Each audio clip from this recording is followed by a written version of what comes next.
Welcome to Jordan, a land where history's ancient echoes mingle with the vibrant rhythms of modern life, where culture, adventure, and mystique converge, uniting past with present. I visited this country, nestled in the heart of the Arab world, for 2 weeks of adventure to see things like the ancient city of Petra, the beauty of the deserts of the Wadi Rum, and even the Dead Sea. And this is where my journey begins. Madaba is known as the Mosaic City, and as I strolled through the ancient streets, I could certainly feel the echoes of centuries past. There are several churches and archaeological sites here with Byzantine and Umayyad mosaics. The most well-known is a large Byzantine mosaic map of the Holy Land, which is still inlaid in the floor of a church. The map was actually discovered in 1896 and depicts the Holy Land from around the 6th century. Now, there are many other parts of the city that have been uncovered by historians, revealing Byzantine mosaics that cover floors, walls, and inside churches from the site's earliest period of habitation. It's a truly unique place to explore, especially for the ancient history buffs of both mankind and religion. The next day, my real adventures in Jordan began with a drive south to the largest nature reserve in the country. Over the next few days, I would be working hard to see the country, hiking and biking, covering lots of mileage as I explored some of the most important cultural sites and some of the most beautiful places in the country. Right now I'm in the Dana Biosphere Reserve. This is one of the most ecologically rich regions in Jordan, full of trees.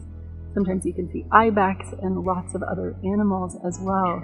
This is also a really popular place for people that are backpacking. Jordan has a famous trail called the Jordan Trail. It goes from the top of the country to the bottom. And the most popular one takes 6 days, starts right here in the Dana Biosphere Reserve, and goes to Petra. The reserve is really beautiful, especially if you have an admiration for stone. There are so many beautifully colored sandstone rocks lined with iron and other minerals, giving them different colors. And there are also a lot of native plants in this area as well, with many that you might recognize from the American Southwest. One of the prevalent plants we're seeing here in the desert are these. This is a type of wild onion, or some people call it wild garlic. And these are a sign to the locals that winter is coming, and with it, the rains that will replenish these valleys. Now, another really cool thing about these is that the actual roots of this are really sticky and almost like a glue. Now, my first few days in Jordan were with the tour company Terhaal Adventures, who were providing a great taste of Jordan while experiencing some of the Jordan Trail, which included today's hike in the Dana Reserve. During my stay in Jordan, I stayed at a variety of accommodations, and tonight I would be camping in the desert. So after leaving Dana by vehicle, we drove to an area called Little Petra. From here, I hiked a short distance as the sun was setting to find our camp. It was fully supported, so our tents were already set up with mattresses and pillows, and a staff was there to cook us dinner and breakfast the next day too. I really loved the experience of camping in this area. It really reminded me of a place called Alabama Hills, which is a beautiful desert expanse in the eastern Sierras of California. And the setup here was really great, really comfortable, but I would certainly recommend bringing your own camping pillow if you do book this tour.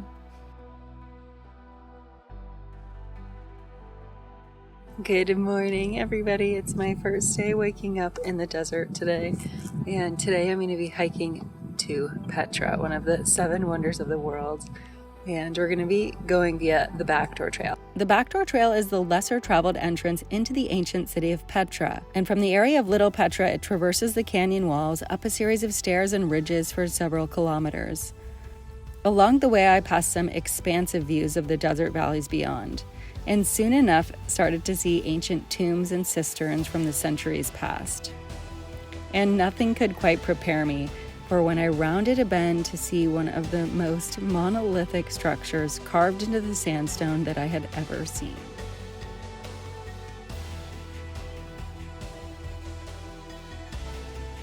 Welcome to the Rose Red City, aka Petra. This is one of the 7 wonders of the entire world. It was built 2,000 years ago by the Nabateans and was one of the most important trading cities in the world. Today, I'm getting to experience its grandeur. Behind me is the monastery, one of the things people from all over the world come to see. Petra was a city where people both lived, worshipped, and were buried. Many of the amazing and famous buildings here in Petra are actually tombs. There are more than 800. The monastery, however, was actually a banquet hall where people came to eat and have fun. Since I had entered through the backdoor trail, I would be walking the city in reverse, and it was way bigger than I expected, taking me another 6 hours to walk from the monastery through the main entrance where most tourists entered. From this part of the city, I followed a series of stairs and pathways carved into the sandstone that passed through tourist shops and tea houses that border the edges of the trail. Every now and then a donkey or horse would come snorting up or down the path, carrying an oversized human that had already tired of all the stairs. When these stairs ended, I was spit out into a huge open area that once held the city's main buildings, and I'm sure they must have been magnificent. It's hard to pick and choose which places to stop and gander at and which ones to miss, as there is just so much to see in this massive ancient city. The ancient city was established sometime around the 1st century by the Nabateans. And this ancient metropolis flourished as a crucial crossroads for trade routes, a testament to the Nabateans' engineering prowess and architectural ingenuity. The buildings were designed with the influences from Egypt, Rome, Greece, and the Umayyads, a testament to the architects who wanted the city to be welcoming to the many cultures that passed through its streets. In its heyday, Petra thrived as a bustling city. There were fountains and pools throughout the city as well, and it was one of the most important cities for trade between the East and West. However, the city gradually declined. Sometime around the 4th century, a huge earthquake decimated much of the city, and after that, it soon fell into ruin. By the 7th century, there was little to no one living here, and it fell into relative obscurity. Today, Petra's enduring allure lies in its well-preserved tombs, intricate facades, and the archaeological remnants of a once vibrant civilization. At 6 p.m., the gates to Petra close, but a few days a week it reopens at night for a special experience called Petra by Night. It was a long walk to get back down to the treasury from the town of Wadi Musa, but seeing the treasury by candlelight was definitely a unique experience. The next morning, we rose early and we drove just outside the city to meet our outfitter for the day that was bringing us a bunch of bicycles. That day's adventure had us cycling all the way to the deserts of the Wadi Rum, and I was really excited to see this desert, another famous movie location where they filmed movies like The Martian and Lawrence of Arabia. But to get there, we were cycling 50 kilometers over pavement and dirt. So we started out just kind of meandering along the road, and we were on nicely paved roads with not a ton of traffic, which was really nice.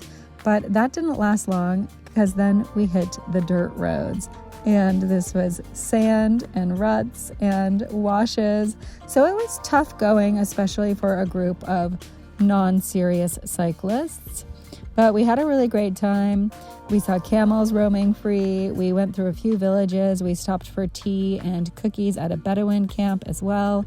And by the end of the day, we had reached our final destination, which was right on the outskirts of the Wadi Rum Desert, where we got to leave our bicycles behind and hop in a jeep to traverse across the desert to our Bedouin camp.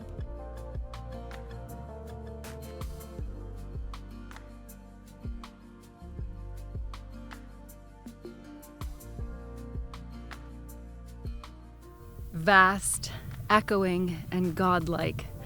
That's how this place was described by Lawrence in Lawrence of Arabia. Welcome everybody to the Wadi Rum Desert. This is a UNESCO World Heritage Site protected for its immense culture of the Bedouins. And over the next few nights, I'm going to be staying here at a Bedouin camp. And I am so excited to learn about the Bedouin culture, try some of their foods that they enjoy, and immerse myself in this just spectacular desert landscape. After a quick tour of my room, I set off to get some fantastic views of the sunset. This is just such a beautiful place, and I was really blown away by the landscape here. Quite different than most of the desert landscapes that I'm used to in the American Southwest. The color of the sand is just so captivating with the rich colors of orange and all of the different weird looking rocky spires that stick out of the ground are just so mesmerizing to look at. But I couldn't stay up there for long. Soon enough, it was time for dinner. And the way that the Bedouins cook is actually really cool. They have these metal structures that they line with different meats and vegetables, and they actually lower them down into a pit in the sand. Underneath this is a fire, and it's kept hot throughout the day so that the food just slowly cooks. So at around 7 p.m., they unbury it and they pull it out from this chamber. And you have this hot tray of slow roasted meats and vegetables, and it was so good. After dinner, we all hung around the fire, we had tea, we watched the stars. And I will say that this is definitely a fantastic place to catch stars. If you're an astronomer or a nighttime photographer, you can definitely do some really unique stuff. The next day, we had a full day of exploring in the desert, which started with a drive to the southern border of the park for a hike.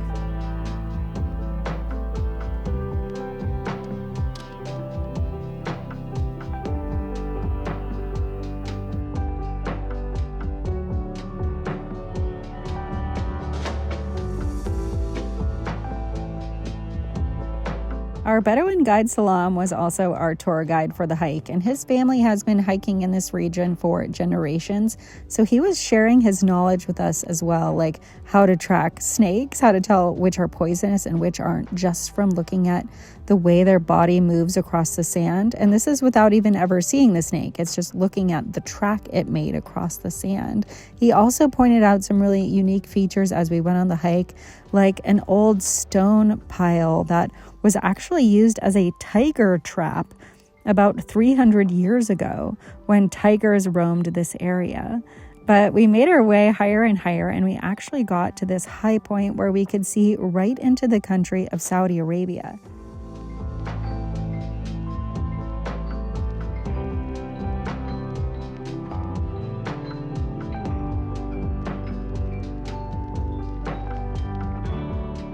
Salam, will you tell us where we are again?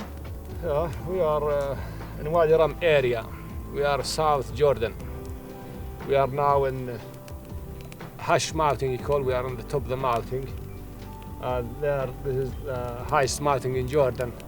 You call Dami, 1,845 meters from the sea.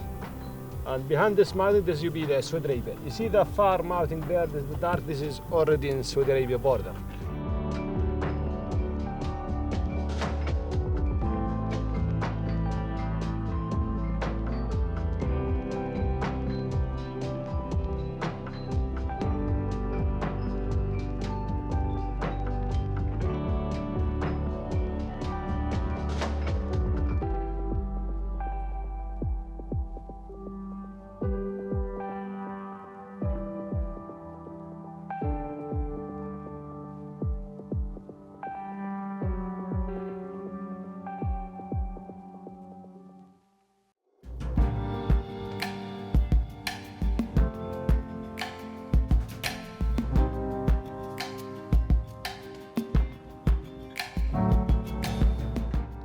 Spectacular stone arches and just mesmerizing rock formations.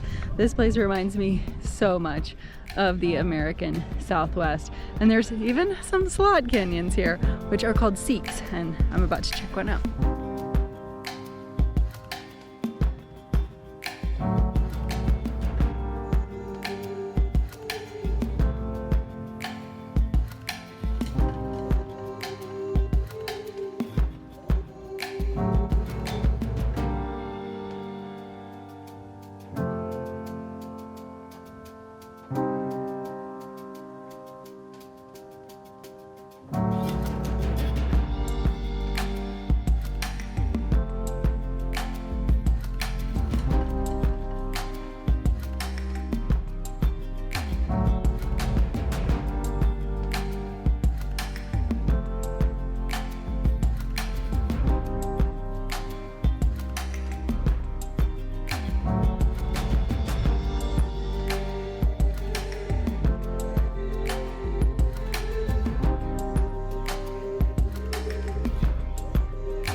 This has been such an exciting week, from visiting Petra to biking some of the Jordan Trail to these couple of days here in the desert.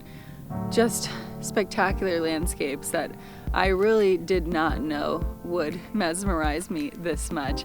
I hope you enjoyed this video, and if you did, I've got more to come from Jordan. I'll be visiting the Dead Sea, the Red Sea, and the capital city of Amman, trying some of the foods and learning about some of the culture. So don't go anywhere, and I'll see you in the next video. As always, I'm Alice Ford. Never stop exploring.